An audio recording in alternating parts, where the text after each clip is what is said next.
నమస్తే. లా excellence Telugu current అఫైర్స్కి స్వాగతం. ముందుగా ఇవాల్టి కొటేషన్ ఏంటో చూద్దామండి. సక్సెస్ అనేటటువంటిది మనం ఇనిషియేటివ్ని తీసుకోవాలి, అంటే ఒకటి చెయ్యాలి అనుకోవాలి, దాన్ని ఫాలో అప్ చేసుకుంటూ ఉండాలి. స్టార్ట్ చేసాం వదిలేసాం అలా కాకుండా పర్సిస్టింగ్గా ఉండాలి. ఫర్ ఎగ్జాంపుల్, ఒకటి స్టార్ట్ చేసాము, మధ్యలో కొంత బాగాలేదు, సంథింగ్ ఏదో గ్యాప్ వచ్చింది, ఇంకా దాన్ని వదిలేయకుండా దాన్ని అలా మనం కంటిన్యూ చేసుకుంటూ వెళ్ళాలి. ఆ పర్సిస్టింగ్ నేచర్ అనేటటువంటిది ఉండాలి. మనకంటూ మన క్యాపబిలిటీస్, మన లిమిటేషన్స్ అనేవి ఉంటాయి. ఆ లిమిటేషన్స్ని క్రాస్ చేసుకుని మనం ప్రయత్నం చేయగలమా?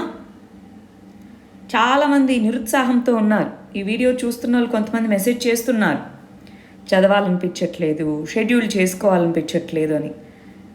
మన గోల్ అచీవ్ చేయాలంటే ఇలా మధ్యలో ప్రాబ్లమ్స్ వస్తూ ఉంటాయి. ఏ ప్రాబ్లం లేకపోయినా కొన్నిసార్లు ఏం చేయాలనిపించదు, కొన్నిసార్లు చదవాలనిపించదు.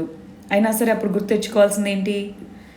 మనం స్ట్రాంగ్గా ఉంటే స్ట్రాంగ్గా ఉంటాం, స్ట్రాంగ్గా ఉన్నాము అనుకుంటే స్ట్రాంగ్గా ఉంటాం. నేను వీక్గా ఉన్నాను అనుకుంటే ఇంకా వీక్ అయిపోతాం. Be strong, never ever give up. వదిలిపెట్టద్దు, ఖచ్చితంగా సాధించాలంతే. ప్రాబ్లం వచ్చింది, 3 నెలలు చదవలేదు, వదిలేసాయి. ఆ 3 నెలలు వదిలేసాయి, ఇప్పుడు చదువు. ఇప్పుడు ఉంది కదా, ఇంకా 1.5 నెలలు ఉంది కదా ఎగ్జామ్కి, ఇప్పుడు చదవాలి. సో ఇప్పుడున్న టైంని బెస్ట్ యూటిలైజ్ చేసుకోవాలి. మనకి మనం ఎక్స్క్యూజెస్ చెప్పుకోకుండా, దీనివల్ల నేను ఇలా చేయట్లేదు, ఈ రీజన్ వల్ల అని మనకి మనం ఎక్స్క్యూజెస్ చెప్పుకోకుండా ప్రయత్నించాలి. పర్సిస్టెంట్గా ప్రయత్నించాలి, ఫాలో అప్ చేసుకుంటూ ఉండాలి. మనం ఎంతవరకు చదువుకుంటున్నాం, ఎక్కడ ఆగిపోతున్నాం, ఇవంతా చూసుకుంటూ ఉండాలి ఏ రోజుకి ఆ రోజు. రైట్, మరి లాస్ట్ సెషన్లో ఇచ్చినటువంటి క్వశ్చన్స్కి ఆన్సర్ చూసి ఆ తర్వాత ఆర్టికల్స్లోకి వెళ్ళిపోదాం. ఫస్ట్ క్వశ్చన్ చూడండి. సిటీ స్కాన్ అనే దానికి సంబంధించి ఏవి కరెక్టో చెప్పండి అని అడుగుతున్నారు. సిటీ స్కాన్ కంప్యూటెడ్ టోమోగ్రఫీ అంటాం. సిటీ అంటే కంప్యూటెడ్ టోమోగ్రఫీ, ఇది సిటీ అంటే. సిటీ స్కాన్ అనే దానికి సంబంధించి 3 స్టేట్మెంట్స్ ఇచ్చి ఆ 3 ఏది కరెక్టో చెప్పమన్నాం. ఫస్ట్ చూడండి, ఇదొక non invasive diagnosis method. Non invasive అంటే దాని మీనింగ్ మన బాడీలోకి డైరెక్ట్గా ఏది వెళ్ళట్లేదు, అవుట్ సైడ్ నుంచే మనం చూస్తున్నాం. దాన్ని నాన్ ఇన్వేజివ్ మెథడ్ అని అంటాం. ఇది ఎక్స్రేస్ని యూజ్ చేస్తుంది కాబట్టి నాన్ ఇన్వేజివ్ అంటే కరెక్టేనా కాదా? కరెక్టే. రెండోది, దీనికి లిమిటేషన్స్ ఉన్నాయి, ఎందుకంటే ఇది అడ్వర్స్ ఎఫెక్ట్స్ని కలిగి ఉంటుంది. అయోనైజింగ్ రేడియేషన్, మనకి ఎలక్ట్రోమాగ్నెటిక్ వేవ్ అన్నది మనం చూస్తే మనకి ఇటు సైడ్ ఇది విజిబుల్ లైట్ అనుకుంటే, విజిబుల్ లైట్ కంటే ఎక్కువ ఫ్రీక్వెన్సీ ఉన్నదాన్ని అయోనైజింగ్ రేడియేషన్ అని, విజిబుల్ లైట్ కంటే తక్కువ రేడియేషన్ ఉంటే నాన్ అయోనైజింగ్ అంటారు. మన రేడియో వేవ్స్, మిల్లీమీటర్ వేవ్స్ అవన్నీ ఇటు సైడ్ ఉంటాయి. X rays, gamma rays, ultraviolet rays అవన్నీ ఇటు సైడ్ ఉంటాయన్నమాట. సో ఏవైతే అయోనైజింగ్ రేడియేషనో అది మనకి స్కిన్ డ్యామేజ్, సెల్స్ని డ్యామేజ్ చేస్తుంది.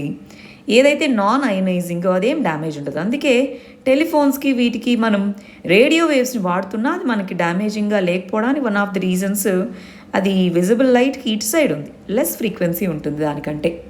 ఎనీవే, ఇది అయోనైజింగ్ రేడియేషన్ అని ఎక్స్రేస్ అంటే ఎస్. అందువల్ల దీనికి లిమిటేషన్స్ ఉన్నాయి, ఎలా పడితే అలా యూజ్ చేయలేం. కరెక్టేనా? ఎస్. థర్డ్ స్టేట్మెంట్ చూడండి. సిటీ స్కాన్ అన్నది వీటన్నిటికీ సంబంధించినటువంటి ఇమేజింగ్ చేసుకోవడానికి యూజ్ అవుతుంది అంటున్నారు. అవునా కాదా? ఎస్.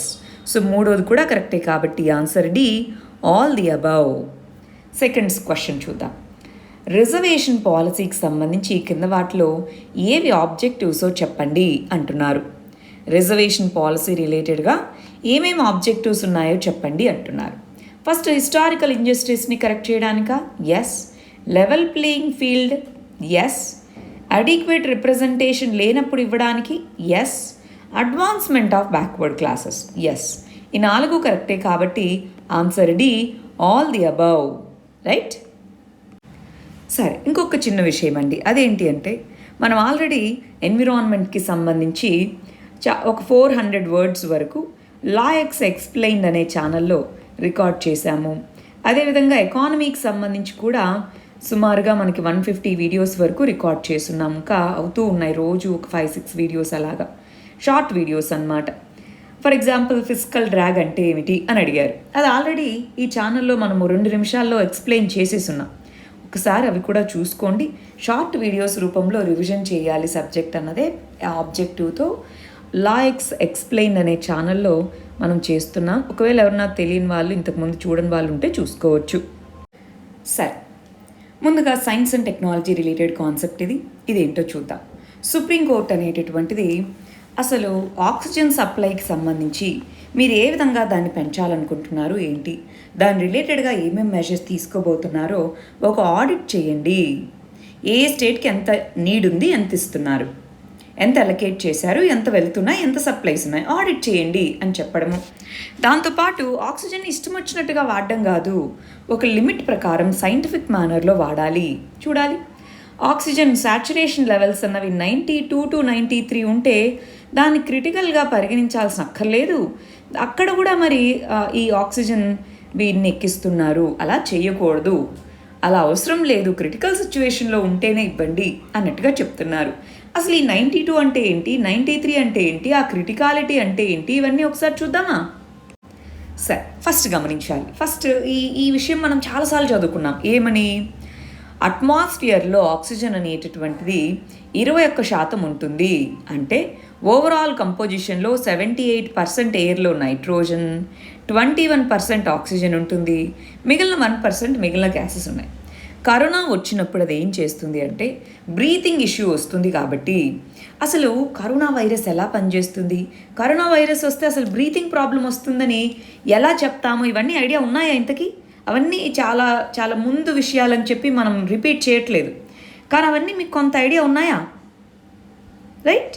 ఒకసారి అసలు కరోనా వైరస్ ఎలా పనిచేస్తుంది, అది మన బాడీలోకి లంగ్స్కే ఎందుకు ఇన్ఫెక్షన్ కల్పిస్తుంది, లంగ్స్కి ఇన్ఫెక్షన్ కల్పిస్తే గాలి ఎందుకు ఆడదు, ఇలాంటి విషయాలు ఒకవేళ మీకు తెలియకుండా ఉంటుంటే నేను ఒక ఈ వీడియో డిస్క్రిప్షన్లో పెడుతున్నానండి, అదొకసారి చూసుకోండి. స్టోరీ ఆఫ్ కరోనా వైరస్ అని ఒక స్టోరీ లాగా ఎక్స్ప్లెయిన్ చేయడం జరిగింది, అది ఒకసారి చూసుకోండి. మన లంగ్స్లో ఉండేటటువంటి చిన్న చిన్న సంచులు లాంటివి ఆల్వియోలి అంటారు. సో వాటిలో వాటర్ లాంటి లిక్విడ్ అనేది పేరుకుపోవడం వల్ల గాలి ఆడదు, అందువల్ల అనమాట. సో ఇంకా డీటెయిల్డ్గా దాంట్లో చెప్పున్నాను, తెలియని వాళ్ళు ఉంటే చూడండి. చాలా రోజుల నుంచి ఈ విషయం జరుగుతుంది కదా, ఆల్రెడీ మాకు తెలుసు అంటే నో ప్రాబ్లం.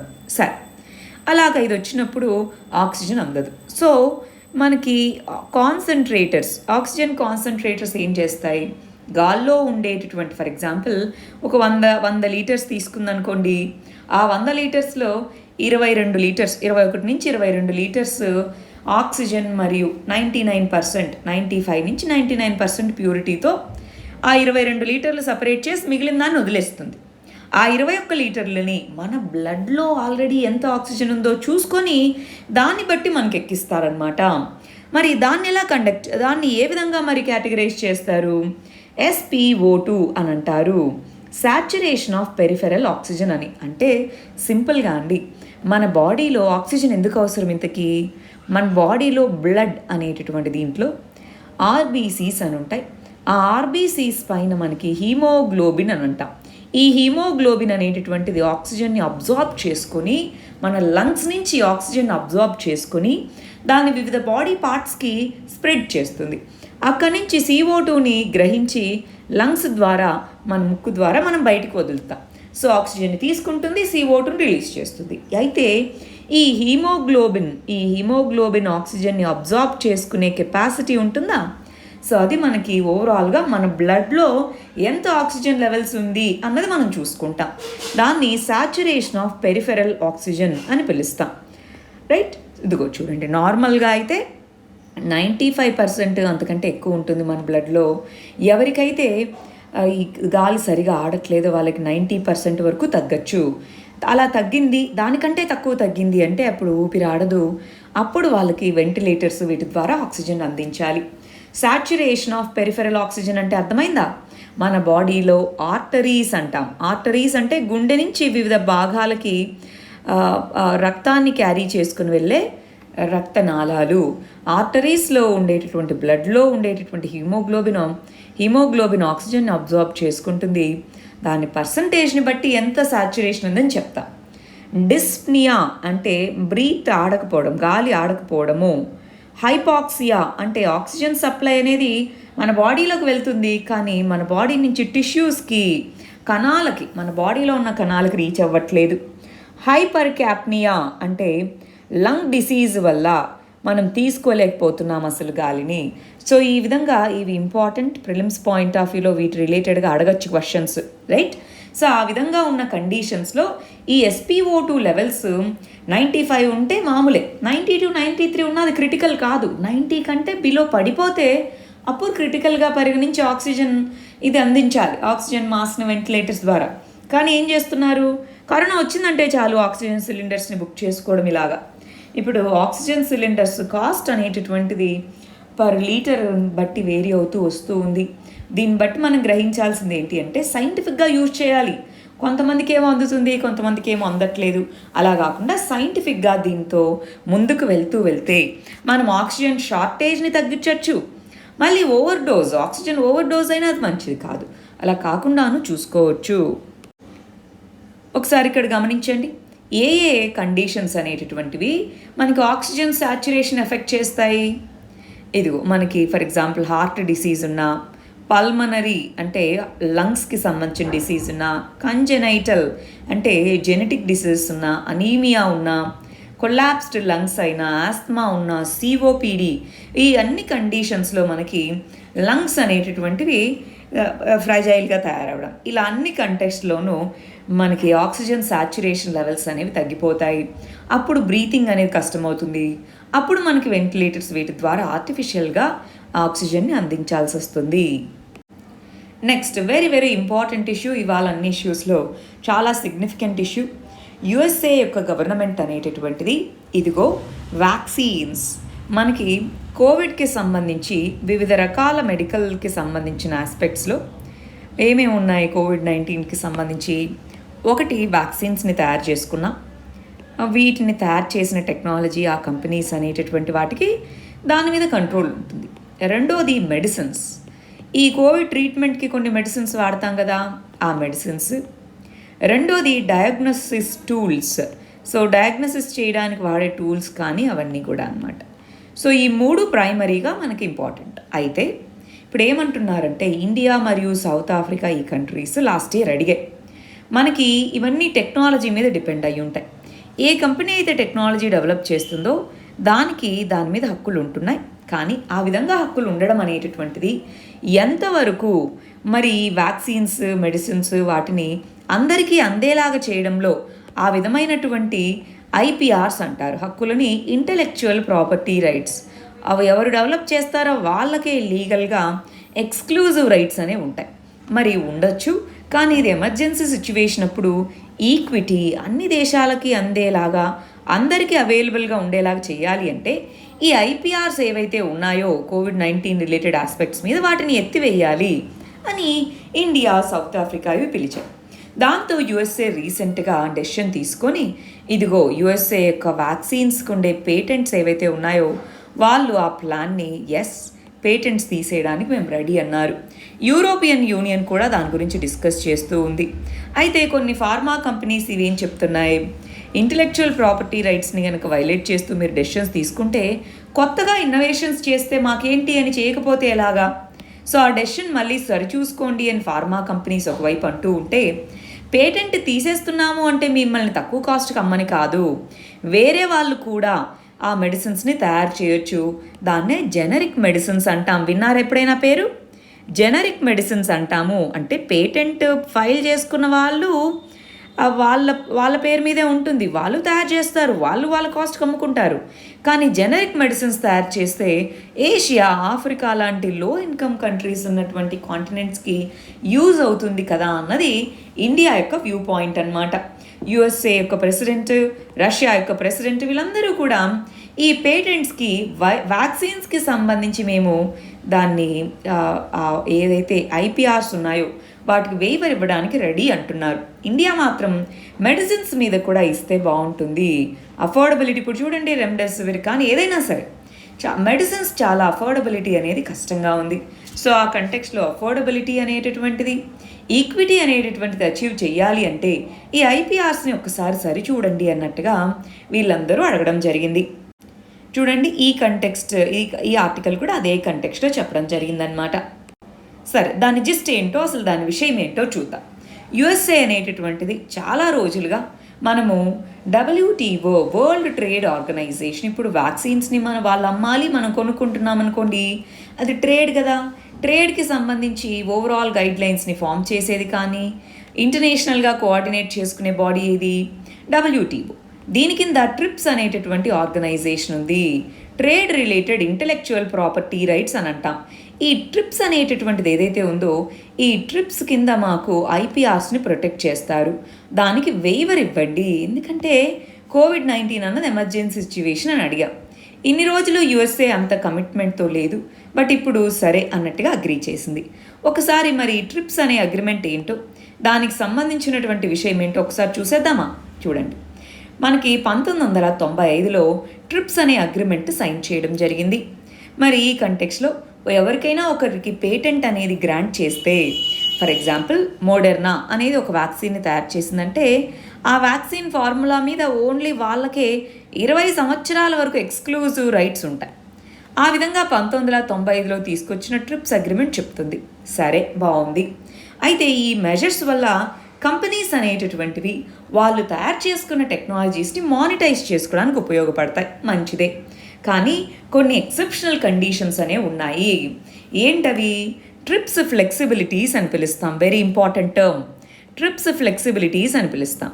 ట్రిప్స్ ఫ్లెక్సిబిలిటీస్ ప్రకారం కంపల్సరీ లైసెన్సింగ్ అనేటటువంటిది ఒక కంట్రీ ఆర్డర్ చేయొచ్చు. అంటే ఇదిగో మీరు ఒక ఫార్ములాని కనుగొన్నారు, ఇది చేశారు, దీన్ని మీరు వేరే వాళ్ళకి లైసెన్స్ రూపంలో ఇవ్వండి, వాళ్ళు కూడా ప్రొడ్యూస్ చేస్తారు. మామూలుగా అయితే వాళ్ళ ఇష్టం, వాళ్ళు ఇస్తే ఇవ్వచ్చు, లేకపోతే లేదు. కానీ కంపల్సరీగా ఇవ్వాలి అని ఒకవేళ పబ్లిక్ హెల్త్ ఎమర్జెన్సీ ఉంటే ఫోర్స్ చేసే అవకాశం మరియు అధికారం ఈ ట్రిప్స్ కింద ఒక ఎక్సెప్షన్ అనేది కల్పిస్తుంది. దాన్నే ట్రిప్స్ ఫ్లెక్సిబిలిటీస్ అని అంటాం. అంటే జనరల్గా రేర్ కేసుల్లో ఇది వాడతామన్నమాట, ఎందుకంటే చాలా వరకు బిగ్ ఫార్మాస్యూటికల్ కంపెనీస్ వీటికి ఒప్పుకో. కానీ ఇండియాలో మనకి ఇండియన్ పేటెంట్ చట్టము అనేటటువంటిది ఉంది. ఈ ఇండియన్ పేటెంట్ చట్టము 1970 కింద ఈ కంపల్సరీ లైసెన్సింగ్ అనేటటువంటి ప్రొవిజన్ ఉంది. ఈ కంపల్సరీ లైసెన్సింగ్ అనే ప్రొవిజన్ ఏం చెప్తుంది? పబ్లిక్ హెల్త్ ఎమర్జెన్సీ ఉన్నప్పుడు గవర్నమెంట్ అన్నది కొన్ని ఎసెన్షియల్ మెడిసిన్స్ అని గుర్తిస్తుంది, వాటిని కంపల్సరీ లైసెన్సింగ్ ఇవ్వాల్సిందే అని చెప్తుందన్నమాట. ఆ విధంగా మనకి పేటెంట్స్కి సంబంధించి ట్రిప్స్ అగ్రిమెంట్ ఉంది. ఓకే, మరి ఏమైంది, అసలు ఎవరు అడిగారు, ఎందుకు అడిగారు, ఒకసారి ఈ కంటెక్స్లో చూసేద్దాం. ఇక్కడ చూడండి, అసలు ప్రపోజల్ ఏంటి, ఎవరు దాన్ని తీసుకొని వచ్చారు? లాస్ట్ ఇయరే, అంటే అక్టోబర్లోనే, ఇంకా అప్పటికి ఫైనల్గా వ్యాక్సిన్స్ ఏవి అప్రూవల్ అవ్వకముందే WTOని అప్రోచ్ అయ్యాయి. ఎవరెవరు? ఇండియా మరియు సౌత్ ఆఫ్రికా అప్రోచ్ అయ్యి, ఇదిగో ట్రిప్స్ అనేటటువంటి దాంట్లో వివిధ రకాలైనటువంటి ఇవి ఉన్నాయి కదా, ఎక్స్క్లూజివ్ రైట్స్. ట్రిప్స్ కింద IPRs అనేవి రకరకాలు ఉంటాయండి. ఒకటి ఇంటెలెక్చువల్ ప్రాపర్టీ రైట్స్ అనే దాంట్లో పేటెంట్స్ అని, కాపీ రైట్స్ అని, జాగ్రఫికల్ ఇండికేషన్ అని, ట్రేడ్ మార్క్స్ అని, ఇండస్ట్రియల్ డిజైన్స్ అని, ఇలా వివిధ రకాలు ఉంటాయి. వాటిలో కొన్నిటికి వెయివర్ ఇవ్వాలి అని అడిగారు. అయితే ఆ ప్రపోజల్ పెట్టినప్పటి నుంచి 60 దేశాలు అనేటటువంటివి అదే ప్రపోజల్ని స్పాన్సర్ చేశాయి. అందుకే ఇప్పుడు మన కంట్రీస్ G60 అంటున్నారు, గ్రూప్ ఆఫ్ 60. G60 అంటే గ్రూప్ ఆఫ్ 60. అవి ప్రపోజ్ చేయగా 100 దేశాలు దీన్ని సపోర్ట్ చేశాయి. అసలు ఎందుకు ఇంపార్టెంట్, ఎందుకు అడిగాం ఇంతకీ? ఎందుకంటే ఇందాక అనుకున్నాం కదా, వ్యాక్సిన్స్ని అఫోర్డబుల్గా ఉండాలి, యాక్సెసిబుల్గా ఉండాలి, త్వరగా మ్యానుఫ్యాక్చర్ చేయాలి అంటే అన్ని దేశాల్లో ప్రొడక్షన్ జరగాలి. వాళ్ళ దేశంలో వాళ్ళే ప్రొడ్యూస్ చేసి వాళ్ళే ఎక్స్పోర్ట్ చేస్తామంటే కాదు. అందుకోసం రీసెర్చ్ అండ్ డెవలప్మెంట్ పెంచడం కోసం IPR వేవర్ ఇస్తే పూర్ కంట్రీస్కి మరి ఈక్విటీ ఉంటుంది అన్న ఉద్దేశం కోసం ప్రపోజ్ చేశారు. సరే, బాగుంది. మరి ఏ కంట్రీస్ దీన్ని అపోజ్ చేశాయి? 60 దేశాలు సపోర్ట్ చేశాయి అన్నాం. మరి ఎవరు అపోజ్ చేశారు గమనించాలి. USA అన్నది ముందంతా అపోజ్ చేసింది, ఇప్పుడు ఓకే అని చెప్పడం మొదలుపెట్టింది. Canada, Switzerland, Norway, European union, Japan, Australia, Brazil ఇవి వద్దు అన్నాయి. స్లోగా ఇప్పుడు USA ఒప్పుకోవడం మొదలుపెట్టింది. యూరోపియన్ యూనియన్ కూడా స్లోగా మేము పరిగణలోకి తీసుకుంటాము అని చెప్పడం జరిగింది. ఇలాగా స్లోగా మార్పు వస్తూ ఉంది. ఈ కంట్రీస్ ఏమంటున్నాయంటే, ఇలా చేస్తే కనుక ఫార్మా కంపెనీస్ అనేటటువంటివి వాళ్ళు ఇంకెందుకు రీసెర్చ్ చేస్తారు, రీసెర్చ్ చేయడానికి ముందుకు రావు, అలా ముందుకు రాకపోతే ఇన్నోవేషన్ రాదు, సో ఫ్యూచర్ ఇన్నోవేషన్ ఇంపాక్ట్ చేస్తాయి అని. కానీ ఒక్కసారి ఈ ఆర్గ్యుమెంట్లో ఎంత మెరిట్ ఉందో చూడండి. ఇప్పుడు రాకపోవచ్చు, వేరే ప్రోడక్ట్స్ కూడా వాళ్ళు తయారు చేసుకోవచ్చు కదా. ఇప్పుడున్నటువంటి కంటెక్స్లో ప్రపంచ దేశాలన్నీ కరోనా విలయంలో ఉంటే ఈ విధంగా ఫార్మాస్యూటికల్ కంపెనీస్ యొక్క లాభాలే ముఖ్యం అని చెప్పడం ఎంతవరకు కరెక్టు? దాంతో చాలామంది క్రిటిసిజం ఫేస్ చేయడంతో ఈ కంట్రీస్ మళ్ళీ లేదు మేము మా ప్రపోజల్ని రివ్యూ చేసుకుంటాం అన్నట్టుగా చెప్తున్నాయి. రైట్, ఇక్కడ చూడండి. సో ఇక్కడ మనకి ఇండియా యొక్క అంబాసిడర్ యుఎస్, సో వివిధ డిప్లొమాట్స్ అందరూ మాట్లాడి దీని గురించి మాట్లాడారు. సౌత్ ఆఫ్రికన్ ఎంబసీ వీళ్ళందరూ కూడా ఇనిషియేటివ్ తీసుకున్నారు. అయితే ఇప్పుడు యుఎస్ఏ అనేటటువంటిది మేము సపోర్ట్ ఇస్తాము అని చెప్పడం జరిగింది. లాస్ట్ ఇయర్ అక్టోబర్లోనే దీన్ని పెట్టడం జరిగిందనమాట, ఈ గ్రూప్ ఆఫ్ 60 అనేటటువంటివి దీనికోసం. అయితే ఇప్పుడు ఏం చేయాలి? WTO అనేటటువంటి దాంట్లో ఒక ప్రొసీజర్ అనేటటువంటిది ఉంటుంది. అంటే వీళ్ళు వెళ్ళి రిక్వెస్ట్ చేశారు, వీళ్ళు ఓకే అని చెప్పారు, ట్రిప్స్కి సంబంధించి వెయివర్ అన్నారు, బాగుంది. మిగిలిన కంట్రీస్ కూడా యుఎస్ఏ ఇప్పుడు major country, technologically major country, అది ముందుకు వచ్చింది అంటే మిగిలిన వాళ్ళు కూడా ముందుకు వస్తారు. కానీ మరి అది అప్రూవల్ అవ్వాలి అంటే ముందు WTOలో మెంబర్స్ అందరూ మీట్ అయ్యి మెజారిటీతో అది పాస్ అవ్వాలి. ఆ డిక్లరేషన్ అనేటటువంటి మెజారిటీతో పాస్ అయితేనే ఫుల్ వెయివర్ అనేటటువంటిది ఉంటుంది. పేటెంట్స్ అనేటటువంటివి ప్రొడక్షన్ని ఓవరాల్గా పేటెంట్స్ ఉన్నటువంటి కంపెనీసే ప్రొడ్యూస్ చేయలేవు కాబట్టి అదర్స్కి కూడా ప్రొడ్యూస్ చేస్తే జెనరిక్ మెడిసిన్స్, జెనరిక్ వ్యాక్సిన్స్ ఇవి వచ్చే అవకాశం అనేటటువంటిది ఉంది. ఈక్విటీ అనేది వచ్చే అవకాశం అనేటటువంటిది ఉంది. ప్లస్ ఇందాక అన్నట్టు అఫోర్డబిలిటీ, అవైలబిలిటీ పెరిగే అవకాశం ఉంది. ఆ కంటెక్స్లో కోవిడ్-19 పేటెంట్ వెయివర్ అనే దాని గురించి యుఎస్ఏ ఒప్పుకోవడం అనేది ఒక ఇంపార్టెంట్ పాజిటివ్ ఆస్పెక్ట్గా మనం చెప్పుకోవచ్చు. నెక్స్ట్ ఆర్టికల్ సోషల్ జస్టిస్కి సంబంధించి ఇక్కడ ఏమంటున్నారు? ఓవరాల్గా మనకి కరోనా అనేటటువంటిది సొసైటల్ మర్డర్గా చెప్తున్నారు. చూడండి, సోషల్ మర్డర్ ఇది, మిస్సింగ్ స్టేట్ అనేటటువంటిది ఇక్కడ క్లియర్ కట్గా కనిపిస్తుంది అంటున్నారు. అటు గవర్నాన్స్లోను, ఇటు సోషల్ ఇష్యూస్లోనూ చదువుకుంటాం. చూడాలి, మన వాళ్ళు కరోనా వచ్చినందువల్ల చనిపోవట్లేదండి, కరోనా వైరస్ వచ్చినందువల్ల చనిపోవట్లేదు, దానికి ట్రీట్మెంట్ అందక చనిపోతున్నారు. అవునా కాదా? కరోనా వైరస్ వచ్చి దానికి ఏ విధమైన ట్రీట్మెంటు లేదు, ఏ విధమైన వ్యాక్సిన్ లేదు, ఏ విధంగా అసలు మెడిసిన్ లేదు అనుకుంటే అది వేరే విషయం. అప్పుడు వైరస్ వల్ల చనిపోయారు, గవర్నమెంట్ అయినా ఏం చేస్తుంది అనుకుంటాం. కానీ అలా కాదు కదా, ఆ డిసీజ్ వచ్చిన వాళ్ళు బ్రతకచ్చు, ట్రీట్మెంట్ సకాలంలో అందించగలిగితే. అంటే మనం ఎక్కడ ఫెయిల్ బాగా గమనించాలండి, వైరస్ వల్ల చనిపోవట్లేదు, ఆ వైరస్ వల్ల వచ్చిన వ్యాధికి ట్రీట్మెంట్ అందక చనిపోతున్నారు చాలామంది. కొంతమంది వాళ్ళ బాడీ యొక్క స్ట్రక్చర్ని బట్టి కూడా వేరే డిసీజెస్ ఉన్నవాళ్ళు, ఇలా అది వేరే విషయం. బట్ మెజారిటీ పీపుల్ చనిపోతుంది దేనివల్ల? వైరస్ వచ్చినందువల్ల, లేకపోతే ట్రీట్మెంట్ అందకపోవడం వలన? ట్రీట్మెంట్ అందకపోవడం వల్ల. అందుకే దీన్ని సోషల్ మర్డర్గా చెప్తున్నారు. మన సొసైటీ మొత్తం కలిపి ఆ చనిపోతున్న వాళ్ళని మనం మర్డర్ చేసినట్టు. యాజ్ అ సొసైటీ మనం హెల్త్ కేర్ ఇన్ఫ్రాస్ట్రక్చర్ని స్ట్రెంగ్తెన్ చేసుకోవడంలో ఫెయిల్ అయ్యాము. హెల్త్ కేర్ ఇన్ఫ్రాస్ట్రక్చర్లో మనం ఫెయిల్ అయ్యాము యాజ్ అ సొసైటీ. ఒక డెమోక్రసీలో 70 సంవత్సరాలు మన ఒక డెమోక్రసీలో మినిమం నంబర్ ఆఫ్ బెడ్స్ కానీ మినిమం హెల్త్ కేర్ ఫెసిలిటీస్ కల్పించలేకపోయాము. డబ్బులున్న వాళ్ళు మరి ఐసీయూ వీటన్నిటిని బుక్ చేసుకోగలుగుతారు, పవర్ ఉన్న వాళ్ళు ఈజీగా వాళ్ళకి దొరుకుతాయి హాస్పిటల్ బెడ్స్.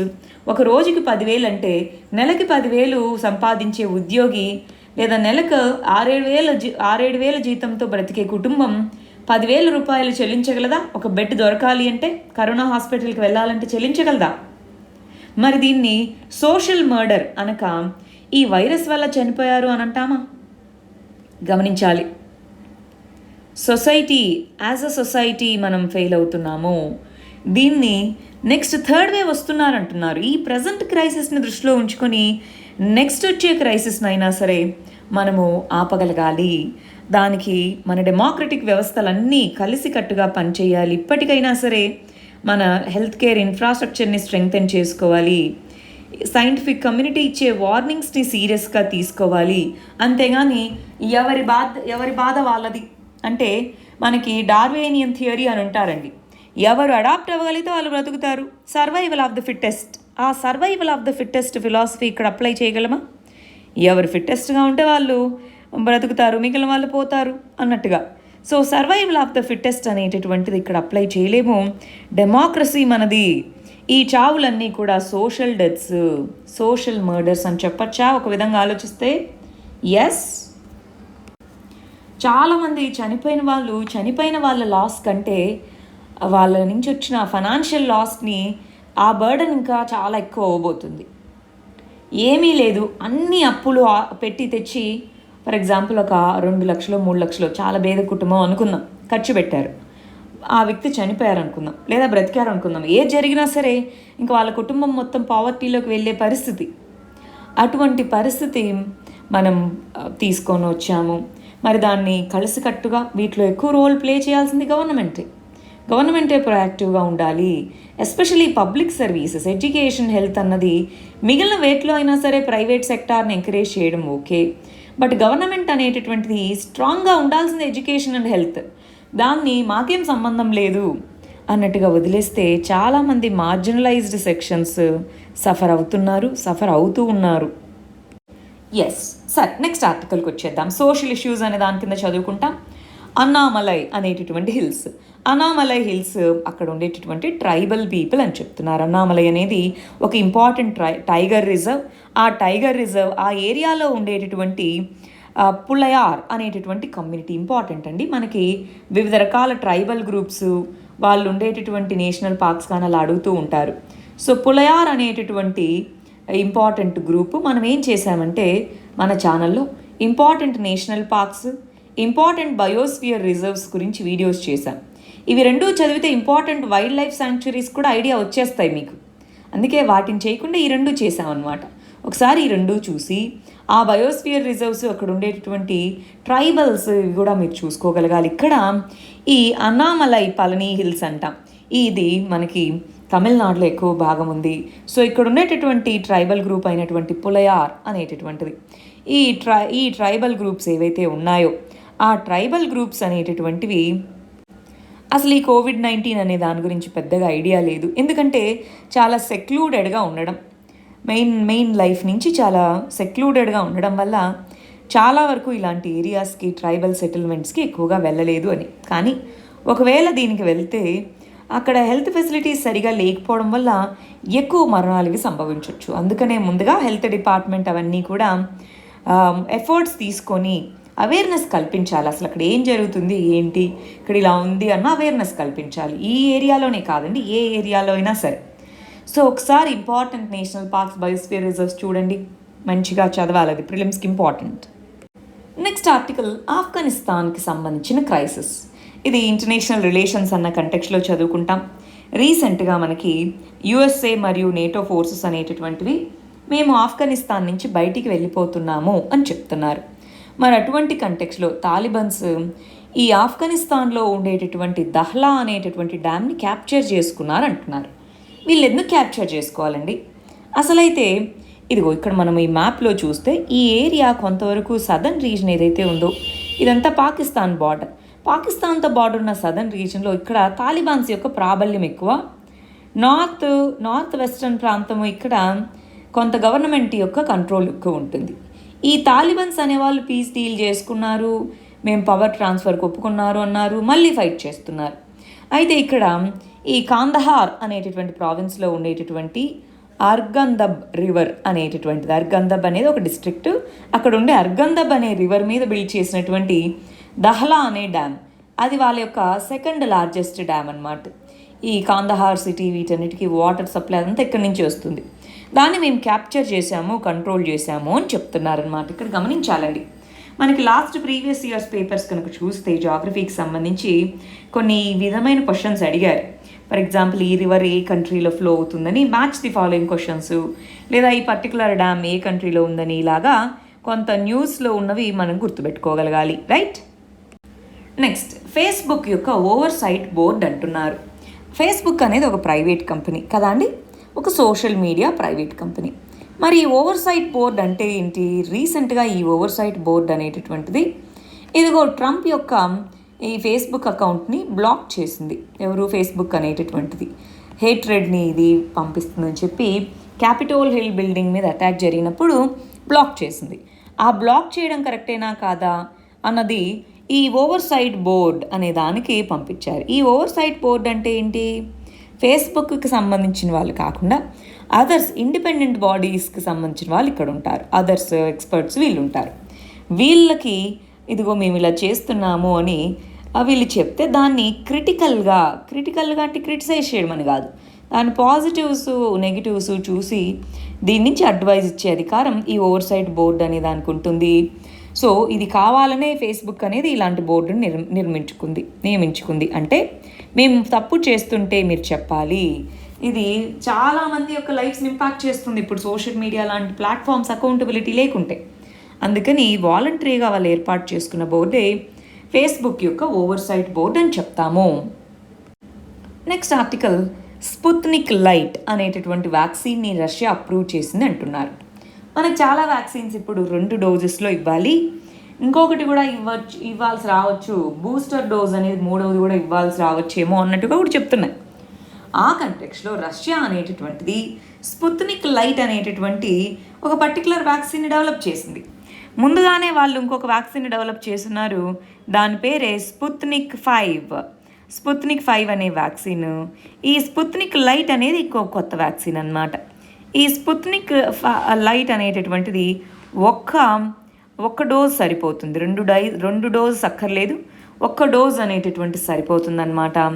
మరి సింగిల్ డోజ్ వ్యాక్సిన్ అని పిలుస్తాము. మరి అది ఏంటో, దానికి సంబంధించినవి ఏంటో ఒకసారి చూద్దాం. ఫస్ట్ చూడండి, స్పుత్నిక్ లైట్ అనేటటువంటిది 79.4% ఎఫిషియన్సీ. 91% ఎవరికైతే వ్యాక్సినేషన్ ఇచ్చారో వాళ్ళలో వైరస్ని న్యూట్రలైజ్ చేసే యాంటీబాడీస్ డెవలప్ అయ్యాయి అని క్లినికల్ ట్రయల్స్లో తేల్చడం జరిగింది. యాంటీబాడీ స్పెసిఫిక్గా ఇమ్యునోగ్లోబ్యులిన్స్ యాంటీబాడీస్ అంటాం, ఇమ్యునోగ్లోబ్యులిన్ జీ అని అంటాం. ఈ ఇమ్యునోగ్లోబ్యులిన్ జీ అనేటటువంటివి లాంగ్ టర్మ్లో మన బాడీలో ఉండేటటువంటి యాంటీబాడీస్ డెవలప్ అయ్యాయి. ఎవరైతే వ్యాక్సిన్స్ ఇచ్చారో వాళ్ళలో సెల్ ఇమ్యూన్ రెస్పాన్స్ అనేటటువంటిది స్పైక్ ప్రోటీన్కి ఎగెనిస్ట్గా సెల్ మీడియేటెడ్ ఇమ్యూన్ రెస్పాన్స్ అనేది మొదలైంది. యాంటీబాడీస్ అనేవి పెరిగి ఆల్రెడీ ఒకవేళ ముందుగానే ఇన్ఫెక్షన్ వచ్చేసి మెరుగుపడి ఉంటారు కదా, వాళ్ళలో ఈ వైరస్ తీసుకుంటే యాంటీబాడీ లెవెల్స్ అనేవి 40 నుంచి 40 రెట్లు వరకు పెరిగాయి 10 రోజుల్లోనే. మామూలుగా అయితే 28 రోజుల్లో అలా ఇంపాక్ట్ చూపిస్తుంది, కానీ 10 రోజుల్లోనే చాలా హ్యూజ్ ఇంపాక్ట్ అనేటటువంటి దీని నుంచి వచ్చింది అన్నట్టుగా చెప్తున్నారు.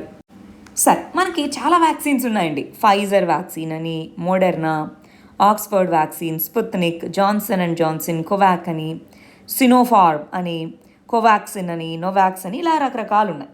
వివిధ రకాల టెక్నాలజీస్ని ఉపయోగించి వాటిలో ఈ మన యొక్క వ్యాక్సిన్, ఈ స్పుత్నిక్ లైట్ అనేటటువంటిది ఏదైతే ఉందో అది వైరస్ వెక్టార్ వ్యాక్సిన్.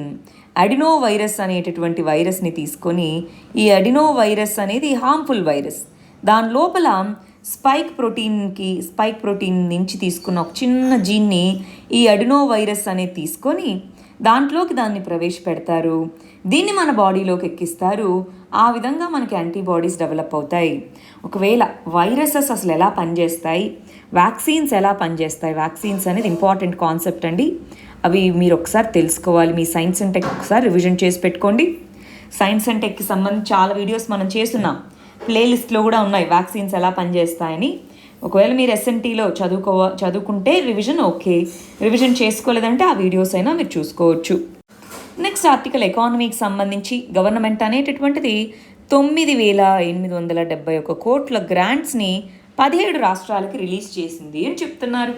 ఇక్కడ గవర్నమెంట్ అంటే ఎవరు? సెంట్రల్ గవర్నమెంట్ ఏ విధమైన గ్రాంట్స్ని రిలీజ్ చేస్తుందండి? మామూలుగా 3 రకాల గ్రాంట్స్ని ఫైనాన్స్ కమిషన్ యొక్క రికమెండేషన్ కింద రిలీజ్ చేస్తుంది.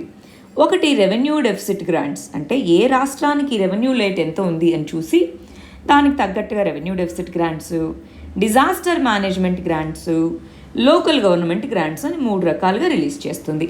ఆ విధంగా ఇప్పుడు రిలీజ్ చేసింది ఇది రెవెన్యూ డెఫిసిట్ యొక్క గ్రాంట్స్. చూడండి, ఒకే ఆర్టికల్లో ఎన్ని పదాలు ఉన్నాయి చూడాలి. అసలు గ్రాంట్ అంటే ఏంటి, రెవెన్యూ డెఫిసిట్ అంటే ఏంటి, ఫైనాన్స్ కమిషన్ అంటే ఏంటి, ఇక్కడ ఇలాగా వివిధ పదాలు, ఇవన్నీ మనకి కొంత ఐడియా ఉండాలండి, రైట్? అందుకే ఇందాక చెప్పినట్టు ఒకవేళ ఇవి తెలియకపోతే ఎవరైనా బాగా ఫ్రెషర్స్ మాకు తెలీదు అనుకుంటే లాయక్స్ ఎక్స్ప్లెయిన్లో ఒకసారి చూడండి, మీకు క్లారిటీ వస్తుంది. టర్మ్స్ ఎక్స్ప్లెయిన్ చేసాం సింపుల్గా రెండు నిమిషాల్లో. నెక్స్ట్ ఆర్టికల్ సైన్స్ అండ్ టెక్నాలజీకి సంబంధించింది. వైరల్ వేరియంట్ అంటున్నారు. యూకే గవర్నమెంట్ అనేటటువంటిది మన యొక్క ఇండియన్ వేరియంట్ ఏదైతే ఉందో B.1.617 దాన్ని వేరియంట్ ఆఫ్ కన్సర్న్ VOCగా గుర్తించడం జరిగింది అంటున్నారు.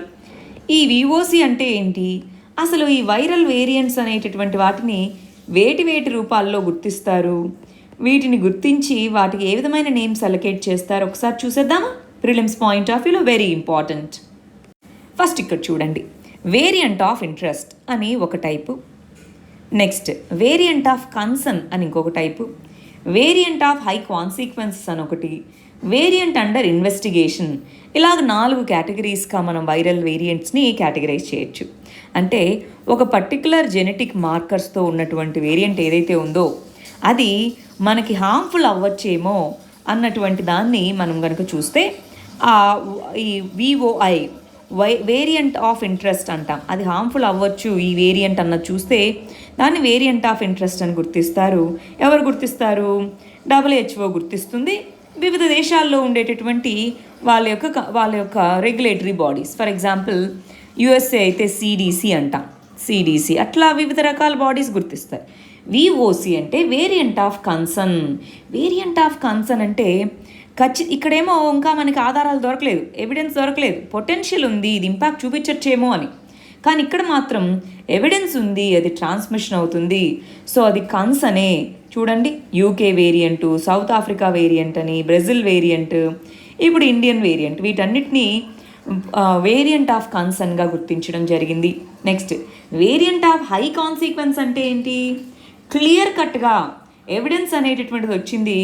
ఇంతకుముందు ఉన్నటువంటి వైరస్ స్ట్రెయిన్స్తో పోలిస్తే ఇది చాలా ఎఫెక్టివ్నెస్ ఉంది, ఇంతకుముందు కంటే ఎక్కువగా సర్క్యులేట్ అవుతుంది అన్నప్పుడు వేరియంట్ ఆఫ్ హై కాన్సిక్వెన్స్ అని పేరు పెడతారు.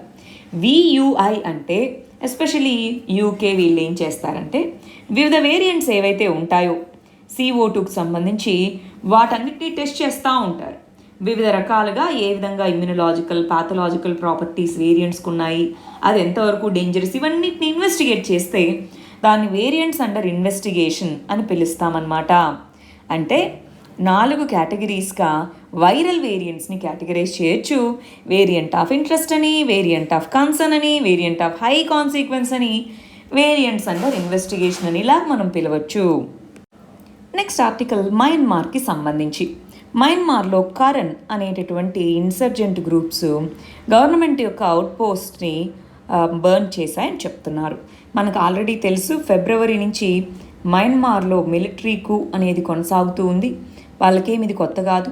1962లోను 1985లోనూ మిలిటరీ కు అనేది జరిగింది. అంటే డెమోక్రటికల్గా ఎలక్టెడ్ గవర్నమెంట్ని కూలదోసి మిలిటరీ వాళ్ళు పవర్లోకి రావడం ఈ ఫిబ్రవరిలో జరిగింది. అప్పటి నుంచి అక్కడ రకరకాల ప్రొటెస్ట్, డెమాన్స్ట్రేషన్స్ జరుగుతున్నాయి. వాటిని క్రాక్ చేయడానికి గవర్నమెంట్ ప్రయత్నించడం ఇవన్నీ చేస్తూ ఉంది. ఈ కంటెక్స్లో వివిధ రెబల్ గ్రూప్స్ అనేటటువంటివి వాళ్ళ పవర్స్ని చేయడానికి అసెప్ట్ చేయడానికి ప్రయత్నిస్తున్నారు. అలాంటి రెబల్ గ్రూప్స్లో కరన్ అనేటటువంటి ఇన్సర్జెంట్ గ్రూప్స్ కూడా ఒకళ్ళు. మరి వాళ్ళ యొక్క లొకేషన్ ఏంటి? ఇక్కడ ఈ వివిధ రకాలైనటువంటి ఎథ్నిక్ గ్రూప్స్ మయన్మార్లో చాలామంది ఉన్నారు. వాళ్ళ లొకేషన్ ఏంటి అని తెలుసుకోవడం మనకి important geography point of view నుంచి. ఇంటర్నేషనల్ పాయింట్ ఆఫ్ వ్యూ నుంచి అయితే ఈ విధంగా జరుగుతున్నాయని తెలుసుకుంటాము. సరే, ఇక్కడ చూడండి, మరి కరన్ ఇది మయన్మార్లో ఉండే వివిధ ఎథ్నిక్ గ్రూప్స్. కరన్ గ్రూప్స్ చూడండి ఇక్కడ ఉన్నాయా. ఇవి కొన్ని దశాబ్దాలుగా కరన్ నేషనల్ యూనియన్ అని చెప్పేసి వీళ్ళు ప్రొటెస్ట్లు చేస్తూ ఉన్నారు. మాకు సపరేట్ కంట్రీ కావాలి అని ఎథ్నిక్ గ్రూప్స్ ముందు నుంచే ప్రొటెస్ట్లు చేస్తున్నారు. వీళ్ళు కాకుండా ఇంకెవరెవరు ఉన్నారో చూద్దాం. బామర్ అని, షాన్ అని, రఖైన్ ప్రావిన్స్లో రోహింగ్యాస్, కచిన్స్, చిన్స్ అని రకరకాల వాళ్ళు ఉన్నారు. చూడండి, చిన్ అనే వాళ్ళు ఇక్కడ. సో అందుకే ఇక్కడ మిజోరాంకి దగ్గరలో చిన్ అనేటటువంటి ఎథ్నిక్ గ్రూప్ అనేటటువంటిది ఉంటుంది. రోహింగ్యాస్ అనే వాళ్ళు మనకు తెలుసు రఖైన్ ప్రావిన్స్లో ఉంటారు అని. కరన్ అనే వాళ్ళు ఇదిగో ఆర్మ్డ్ మిలిటరీ గ్రూప్స్ అన్నమాట. ఆల్రెడీ వాళ్ళు ఎన్నో రోజుల నుంచి మాకు ఇవి కావాలి అని అడుగుతున్నారు. కచిన్ వెరీ ఇంపార్టెంట్, పైన చైనాకి దగ్గరగా కచిన్ ప్రావిన్స్ అనేది ఉంది.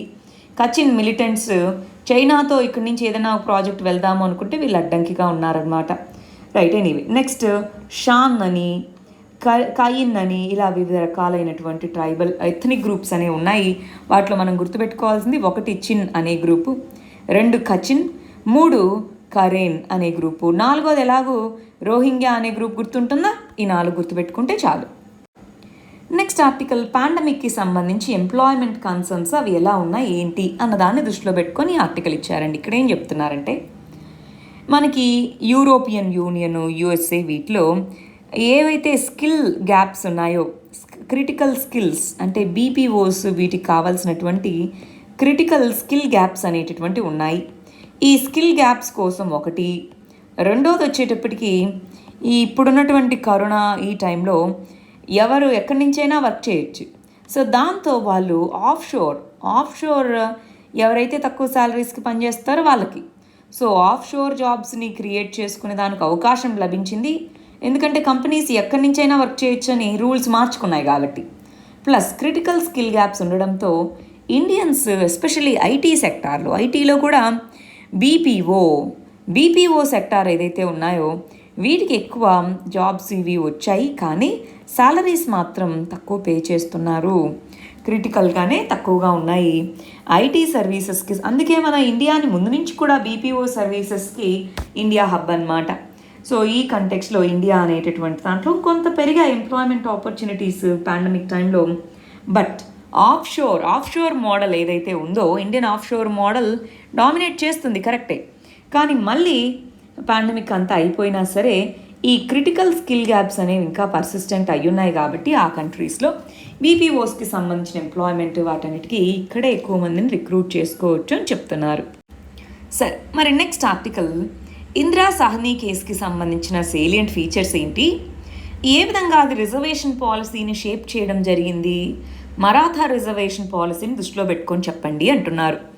ఇండియన్ రిజర్వేషన్ పాలసీ అన్నటువంటిది కాంప్లెక్స్గా వస్తూ వచ్చింది. అయితే ఈ కంటెక్స్లో ఇందిరా సాహ్ని కేసుని ఒక మేజర్ జడ్జిమెంట్గా చెప్తాము. దాంట్లో ఏమేం పాయింట్స్ చెప్పాయి అని రాయాలి. ఇంకా మీరు క్లియర్గా రాయాలండి. ఓబీసీ రిజర్వేషన్స్ అట్లా కనీసం 2-3 పాయింట్స్ అన్న రాయాలి. సుప్రీంకోర్టు జడ్జిమెంట్స్ చూసారా? సుప్రీంకోర్టు జడ్జిమెంట్స్ అని చెప్పేసి మనం చేసాం. సో ఒకవేళ చూడని వాళ్ళు ఉంటే చూడొచ్చు. సరే, మరాఠా కేసులో ఏ విధంగా ఇది ఉపయోగపడింది చూడాలి. 3 స్టెప్స్లో రాయాలండి దీన్ని. ఫస్ట్, రీసెంట్గా మరాఠా కేసులో ఇలా జరిగింది, ఇందిరా సాహ్ని కేసు, దాని ఫీచర్స్ ఇవి ఇంపార్టెంట్ 3 ఉంటాయి, అవి రాయాలి. అయితే దీని తర్వాత ఓవరాల్గా డిఫరెంట్ కేసెస్లో ఈ విధంగా ఎవాల్వ్ అవుతూ వస్తూ ఉంటే ఫైనల్గా మరాఠా కేసులో దాన్ని సపోర్ట్ చేశారు. ఇలాగ ఒక ఫ్లో ఉండాలి. అది సరిగా లేదు, మళ్ళీ ఒకసారి క్లియర్గా చూసుకోండి. రైట్, బాంబే హైకోర్టు జడ్జిమెంట్ ఇలా చెప్పింది, ఇందిరా సాహ్ని కేసు ఇది, క్రీమీ లేయర్ కాన్సెప్ట్ ఇవంతా తీసుకొని వచ్చింది. సో ఒక ఆర్డర్ ఉండాలండి రాసేటప్పుడు. హెడ్డింగ్స్ యూజ్ చేయడము, ఇదిగో ఇది ఇంట్రడక్షన్ అయిపోయింది, ఆ తర్వాత ఏంటి ఇక్కడ ఈ ఇందిరా సాహ్ని కేసు అన్నది హెడ్డింగ్ పెట్టచ్చు కదా, దాని పాయింట్స్ 1, 2, 3 అని రాయొచ్చు కదా. 3వది దాని ఇంపాక్ట్ ఓవర్ ఫర్దర్ రిజర్వేషన్ పాలసీని రాయొచ్చు కదా. నీట్గా స్ట్రక్చర్ చేసుకోవాలి ఆన్సర్ని. రైట్, ఇక్కడ చూడండి, సేలియన్ ఫీచర్స్ రాశారు, ఏ విధంగా ఫర్దర్గా షేప్ చేసింది మరాఠా. సో కొంత అయితే ఫ్రేమ్వర్క్ ఉంది, కానీ ఇంట్రడక్షన్ లేదు కదా. ఇంట్రడక్షన్ రాయాలి, నీట్గా ఇంకా బెటర్గా స్ట్రక్చర్ చేసుకోవచ్చు. సరే, ఇక్కడ చూడండి, సుప్రీంకోర్టు రీసెంట్గా ఇది చెప్పింది, అది కరెంట్ ఇష్యూ. సేలియంట్ ఫీచర్స్ ఏమేమి ఉన్నాయి దీనికి సంబంధించి, ఏ విధంగా సబ్సీక్వెంట్గా దాన్ని షేప్ చేసింది, ఏ విధంగా రీసెంట్గా ఉంది. చూడండి, ఒక ఆర్డర్ ఉందా ఆన్సర్కి?